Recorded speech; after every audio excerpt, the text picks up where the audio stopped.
The Right Side with Doug Billings. Hi, America. Welcome to The Right Side. Doug Billings here. Thank you very much. Your host, Wednesday, the 26th of November, my Thanksgiving Day special.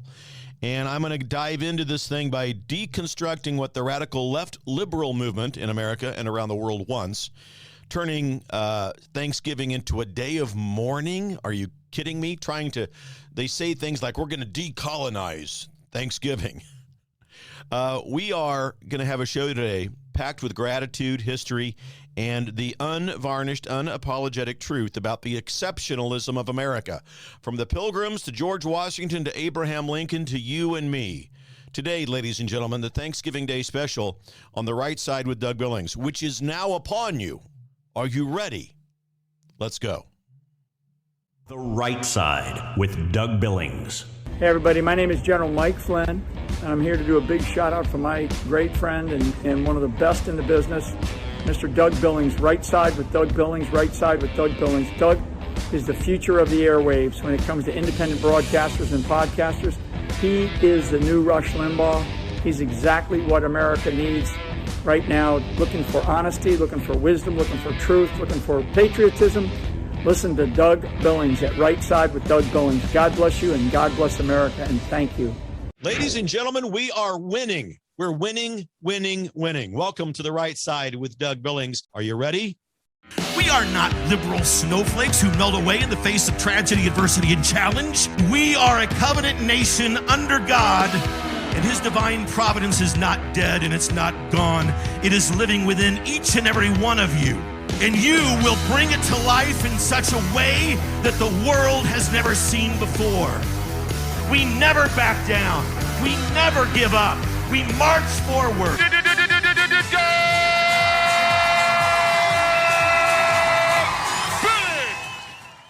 Okay, ladies and gentlemen, let's start by giving thanks. Seriously, thank you for being here, first of all. Thanks for being part of The Right Side. Thanks for being on The Right Side. Please continue to bless us. We know and I give you this show free of charge. I never charge you for it, never would. Thank you for blessing me over at dougbillings.us with contributions. Many of you have set up $5 a month recurring contributions to the program so I can keep it going. Thank you for that. For those of you who haven't, please prayerfully consider doing that this Thanksgiving. And thanks also for subscribing to my YouTube channel, which has been restored. Got a letter from the higher ups. The executives at YouTube said, Doug, we're sorry we canceled your channel by mistake. Right. At any rate, it's back, and you can find me on YouTube at The Right Side Doug Billings, at The Right Side Doug Billings. So, 2 calls to action. Head over to dougbillings.us. Prayerfully consider setting up that $5 a month recurring contribution to the program, and then subscribe over at YouTube. You can subscribe on YouTube for free at The Right Side Doug Billings. Across the country, ladies and gentlemen, during Thanksgiving, universities and school districts are twisting this day of gratitude, into guilt and grievance, pushing to, as they say, decolonize Thanksgiving and call it a day of mourning. Oh, no, the snowflakes are out. It's not about history, these guys with the left. It's about tearing down America, which is their goal. And you know that. I talk about this frequently with you people, my dear friends. Their Messiah, the dark Messiah, Barack Obama, calling for the fundamental transformation of America. The audacity of that comment. It's the most anti-American comment anyone has ever made, not to mention a United States president. We don't need to be fundamentally transformed, ladies and gentlemen. We need to be fundamentally rediscovered. You look at examples like the University of California out there hosting events to, and I'm quoting, decolonize Thanksgiving in the classroom.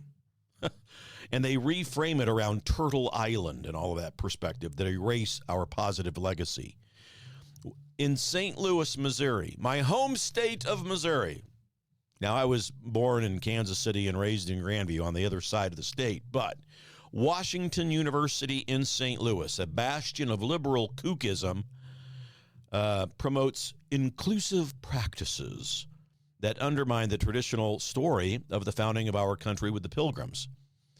The University of Massachusetts, in the very backyard of Plymouth Rock, where our Pilgrims landed, label Thanksgiving as literally a day of mourning.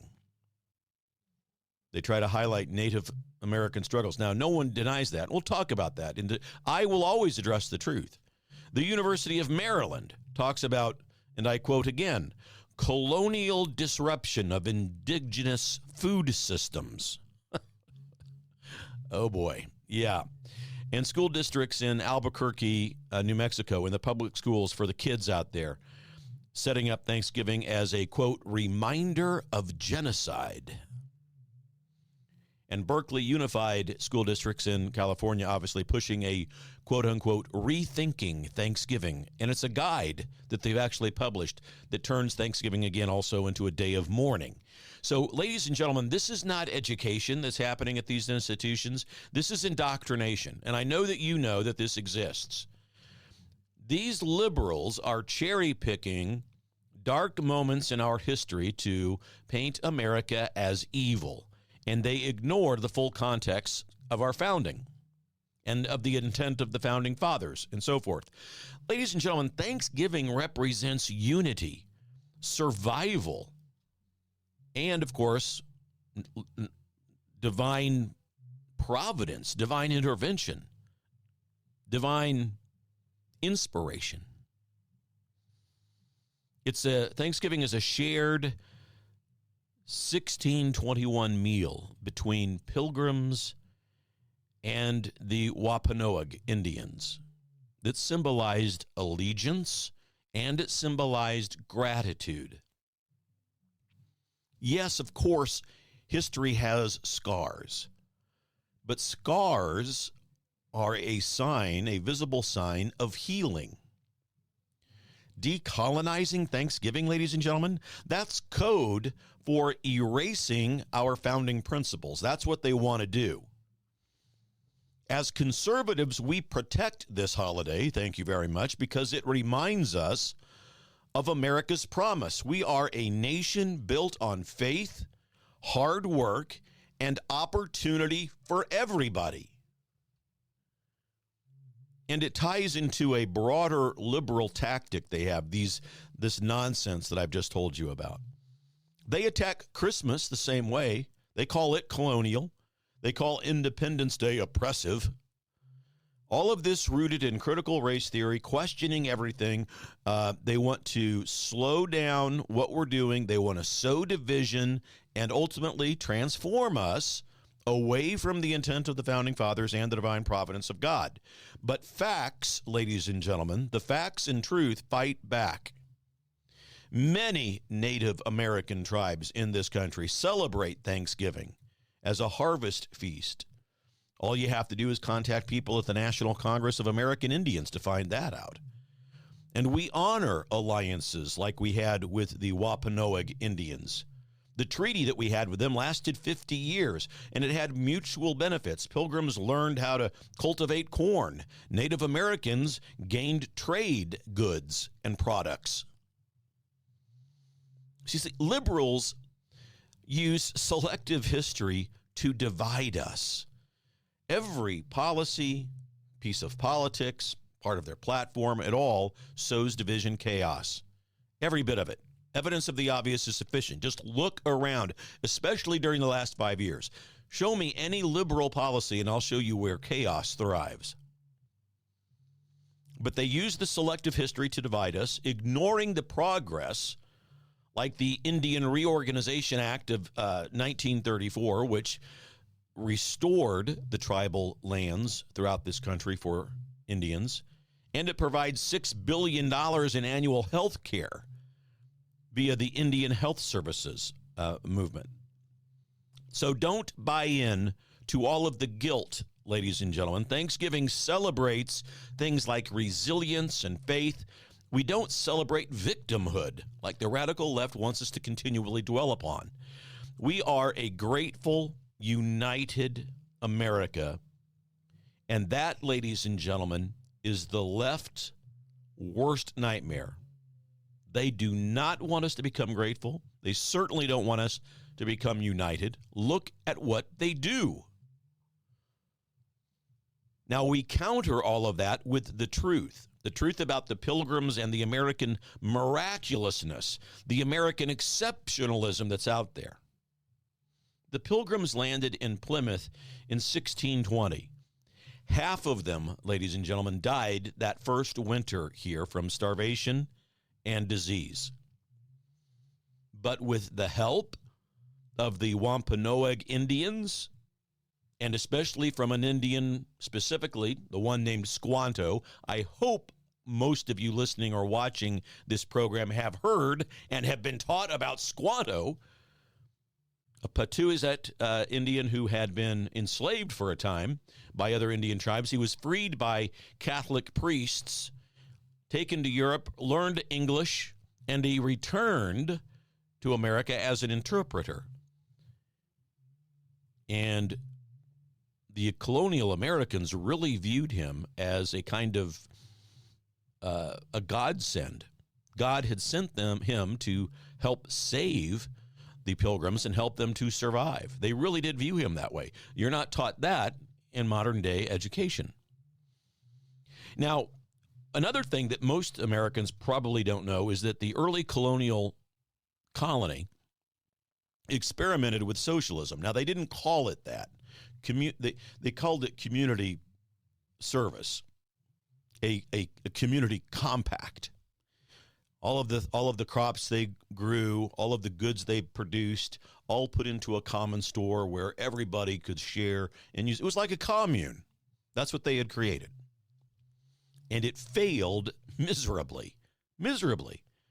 Sharing everything in common, it all led to laziness and scarcity because no one had any incentive. Now, the governor at the time, the leader of the colony, when they landed, William Bradford, he got rid of this thing. He didn't work, and then he gave land to the settlers, to the colonists. He gave them a free plot of land.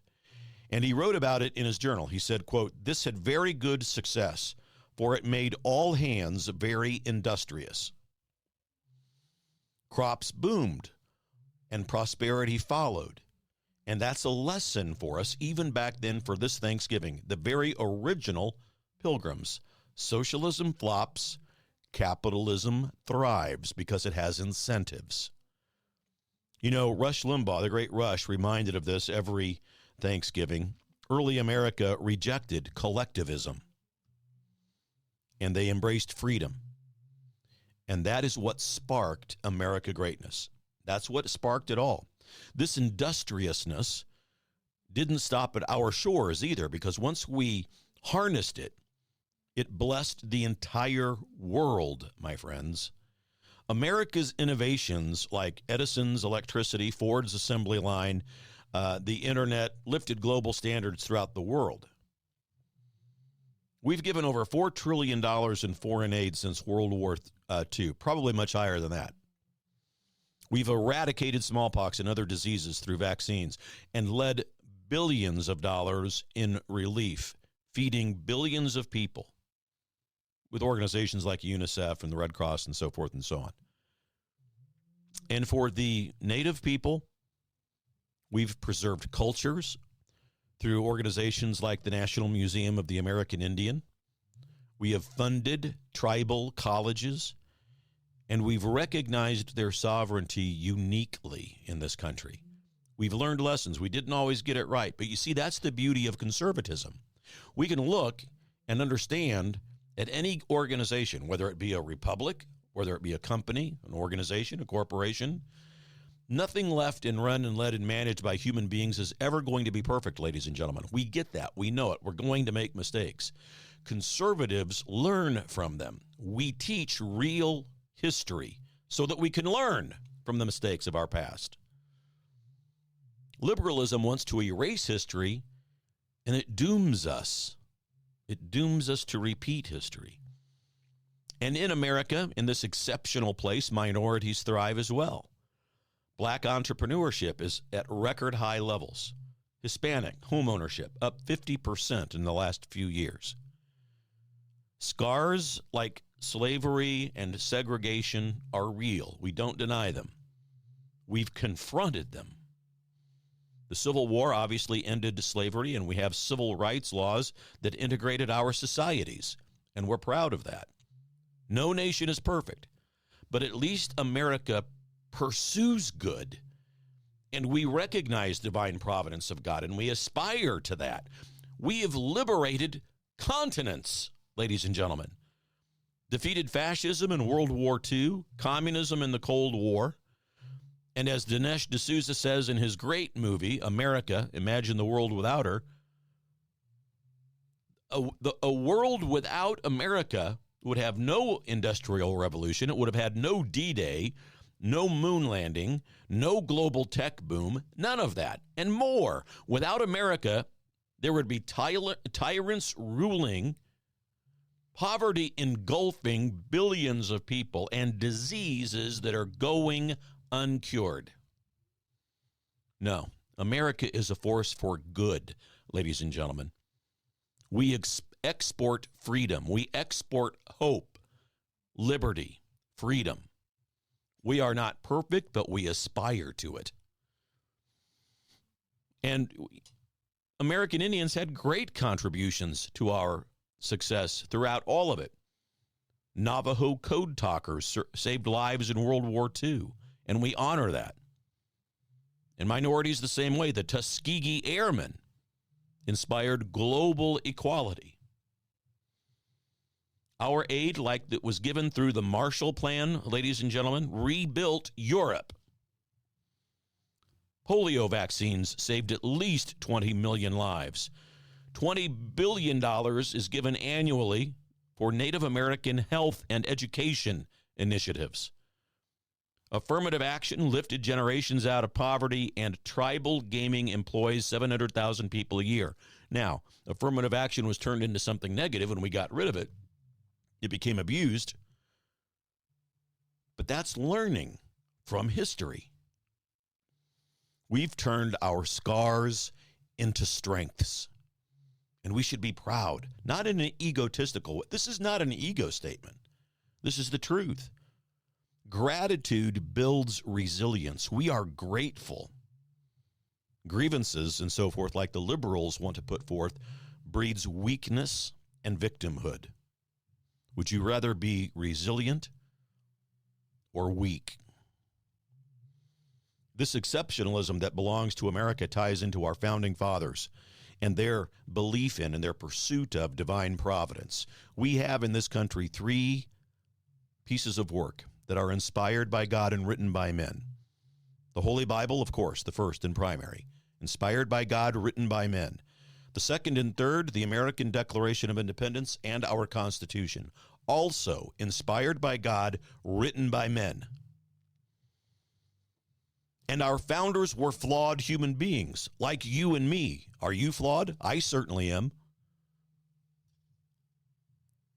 But they created a republic, and they had specific and very passionate debates about not creating a democracy.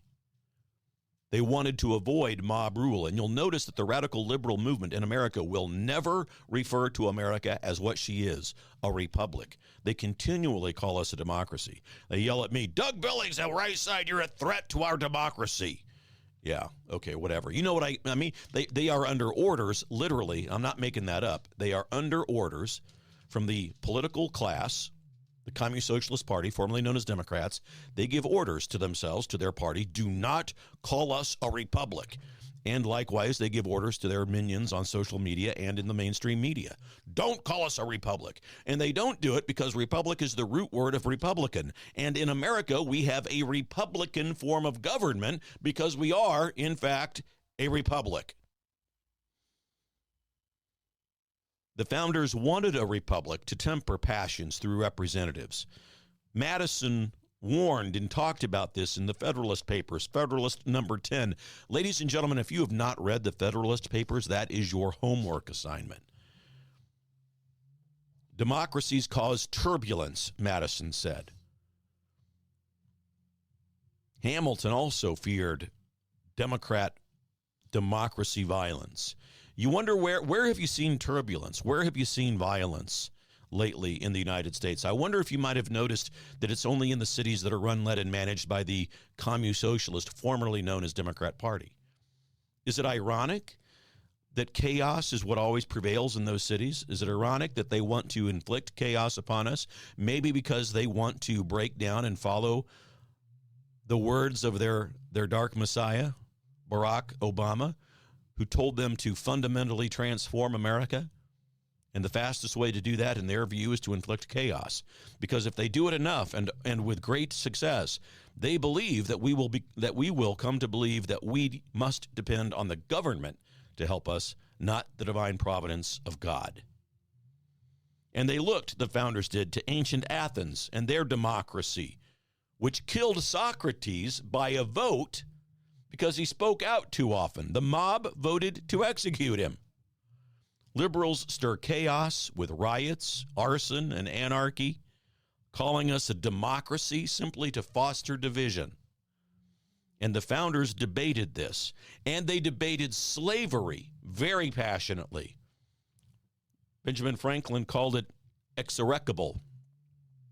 The Constitution, ladies and gentlemen, I wonder how many people know this, the United States Constitution banned slave imports after 1808, and then the Northwest Ordinance outlawed all slavery in the new territories.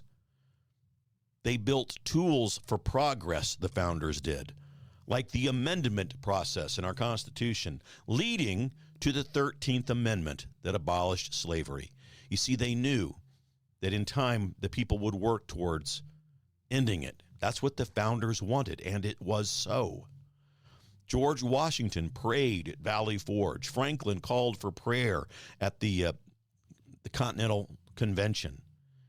And Franklin said, "Except the Lord build the house, they labor in vain." The framework that they set up freed the world, ladies and gentlemen. World War II saved millions from the Holocaust. Cold War, the victory there liberated Eastern Europe. Our charity as Americans, $500 billion a year.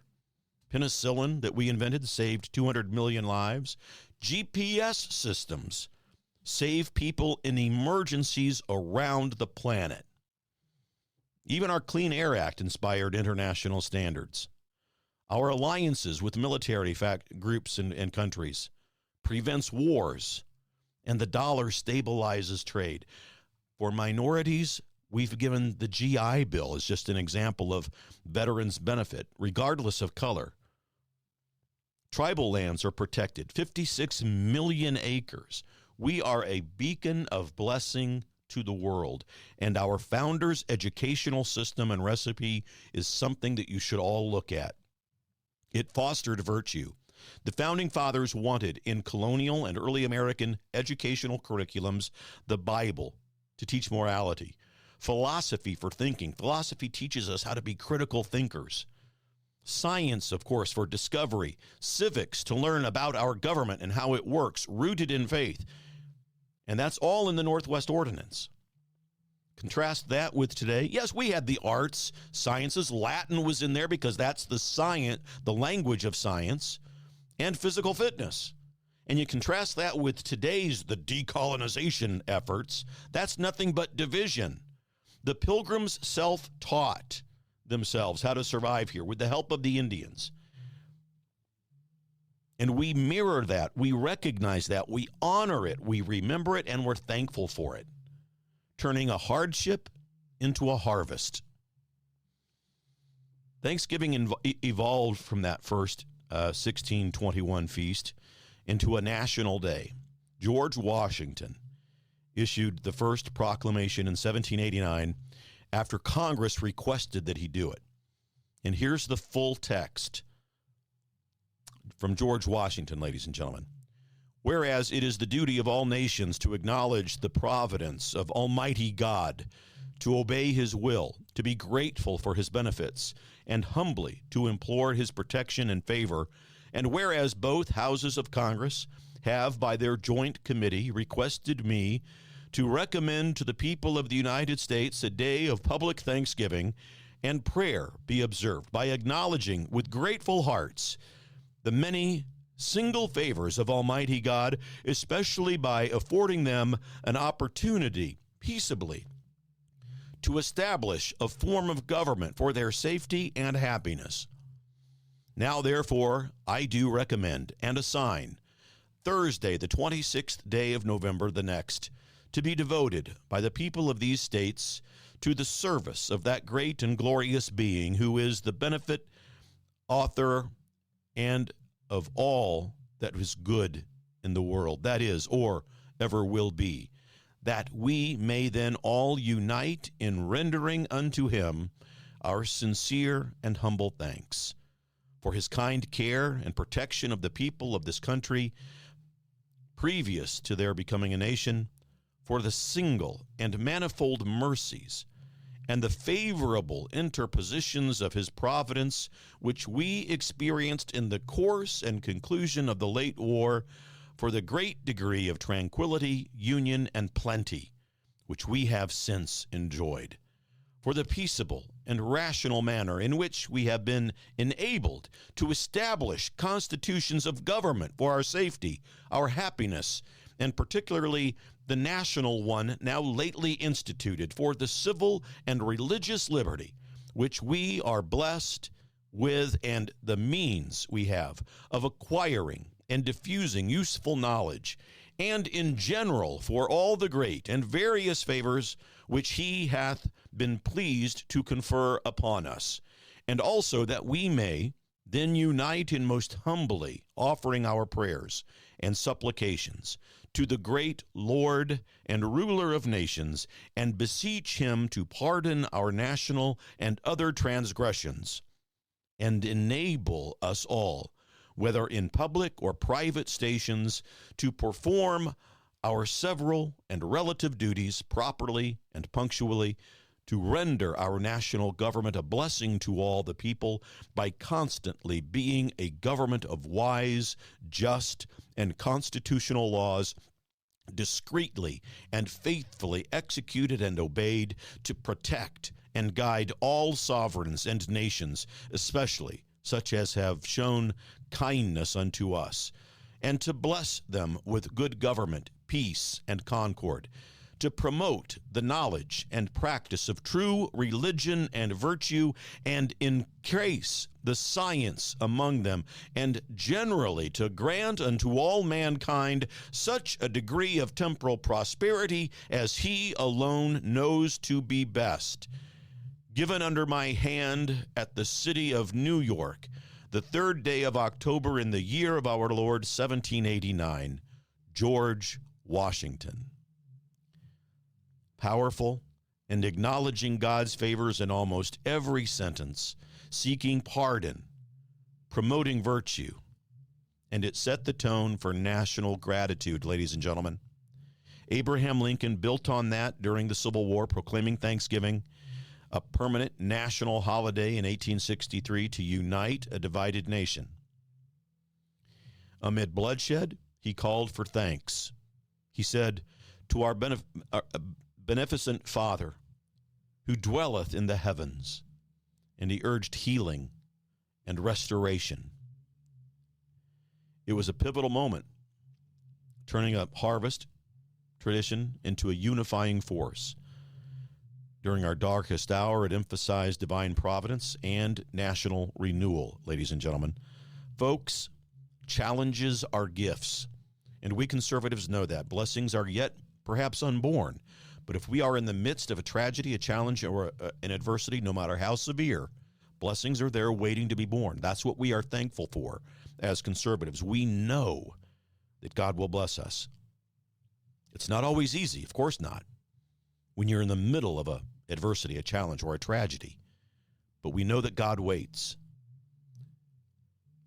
The Pilgrims in that first winter of death, that hardship birthed prosperity. The Civil War birthed equality. Trials that we go through forge our strength. And as Christian, just like Job, adversity deepens our faith. Gratitude unlocks joy. You see, when we see everything as a gift, ladies and gentlemen, that makes us grateful. And grateful people are the happiest people on the planet. Something to be thankful for. That's the American spirit. That's the blessing that surrounds us this day. America's miracle. From industrial revolution to space technology, we've connected the world. We've fed millions. We've inspired democracies in 120 other nations, republics, and the like. Our missionaries spread hope, as our foundation does. Thanksgiving reminds us, even in trials, that blessings abound. Ladies and gentlemen, my friends, you individually, you have a pack of blessings on your back. That's the Thanksgiving special. That's the focus today, this week, and that we carry it through the new year. Happy Thanksgiving, everybody. God bless America. God bless you. Don't forget to subscribe to my YouTube channel at The Right Side Doug Billings. And again, prayerfully consider setting up that $5 a month recurring donation over at dougbillings.us. Because, friends, we are in this thing together. Believe it. For the Republic. Happy Thanksgiving. Cheers. The Right Side with Doug Billings. Hi, everybody. Welcome to the set of my show, Doug Billings. Hey, my good friends at EMP Shield, that's electromagnetic pulse, in case you're from Raytown, Missouri. Electromagnetic pulse could wipe out your home electrical system, could wipe out your vehicle. And thanks to the radical liberal agenda that was put forth under Administrator Biden and Vice Pretender Harris, there are lots of people in this country who want to do us harm. And maybe an EMP device would be their chosen weapon. But EMP Shield gives you a device that can protect you. This little baby here goes on your home outlets, a computer, a router, whatever you want to protect. And then they also have a larger model like this. You can still hold it in the palm of your hand that goes on your vehicle battery so that you can get out of trouble from point A to point B. EMPshield.com.